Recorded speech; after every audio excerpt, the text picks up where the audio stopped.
which were caused by the Europeans who first came to Africa and saw the opportunities which could better their life and could develop their own nations. And they decided to maltreat and to take captive and to conquer Africa for their own interest. Even though some people would say that Africans sold Africans, I think it's just that some of those people do not know history very well. When we talk about slaves, we talk about people who have been conquered in a war, and the remaining surviving ones are those that were taken out as slaves, and that is the genealogy of Africa. So if you look at the setup in Africa today, mentioning the political parties which you have just cited, you come to realize that it's, I think it just offers room for some kind of employment and some kind of distraction to the people, and to, how will I call it, to kill the power of the people. Because when you start admitted in the first instance that democracy is to give a freedom of expression, right to self-determination, we are talking about the power of the people. And then when you now come now and talk about political parties, that contradicts the idea of people having the power. Because when you talk about political power, that simply means that you have taken the power of the people by reducing them into minority groups. So that means that the people who get to vote in presidents in power are not the majority. Looking at our population, for example, a country like Zambia, you are talking of 2 million people, where 60% of its population is below 18 years, which are not eligible to vote. So how do we say that the masses have voted a president? It becomes very contradictory. We talk about Cameroon, below 25 years is 60%. So when you look at all the statistics of Africa, you come to wonder why people who do not believe in themselves, people who do not have, they do not have, how will I call it, that feeling of self-determination whereby you come to vote in people who are already above the age of retirement to lead people who have a whole future ahead of them and have everything to put forth to build their nation. But who is voting them? That is where the challenging question comes to, and that is why we are discussing about all of these political parties. Because if you look at the population of Africa, many Africans do not understand that we have lost a lot of years of education. A lot of Africans, as I know, especially the Africans in the diaspora, they lost about 500 to 400 years of education where they were not allowed to study. And this also comes back to Africa. We have been kept away from education. And that's why you realize that it comes to the question you have asked.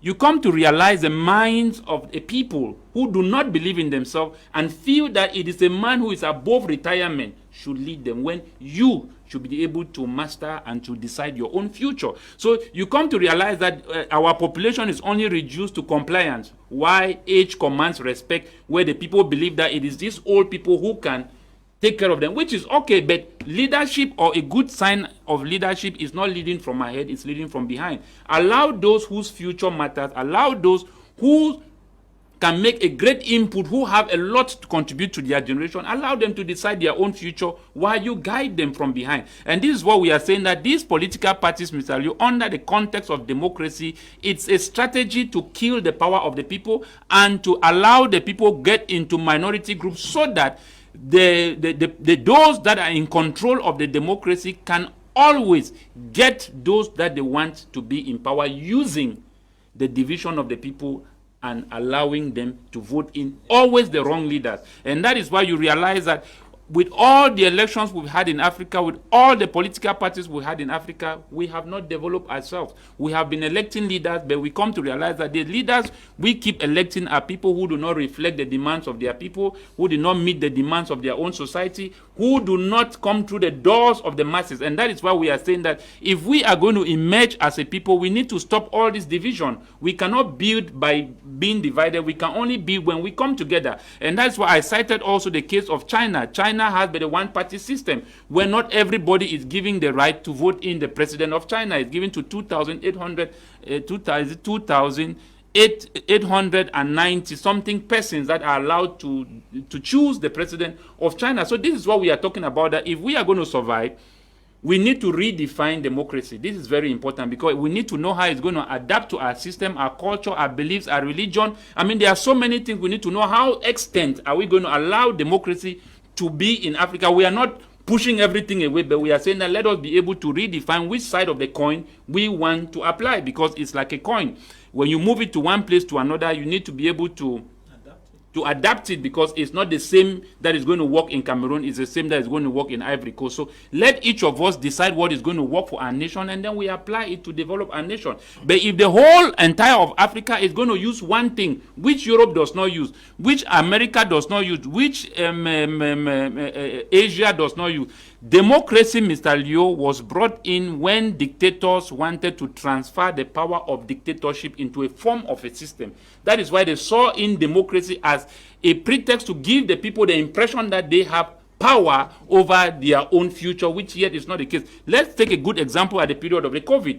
We now realize now that the rights of the people have been abused. So where is the self-expression? Where is the people whom you claim they have power? We have seen how people have been abused in Europe, in the Western nation, as far as the COVID is concerned. The rights of the people are being taken away under the concept of a pandemic. So this democracy we are talking about does not even work in the West, and neither can it work in Africa. And that is why we are saying that as Africans, we need to be able to come up with our own system, build systems that reflects our culture, our traditions, our values, the embodiment of our identity. If we do like that, maintaining who we are, we can grow with our own system. But you're expecting to grow with a system that was imputed.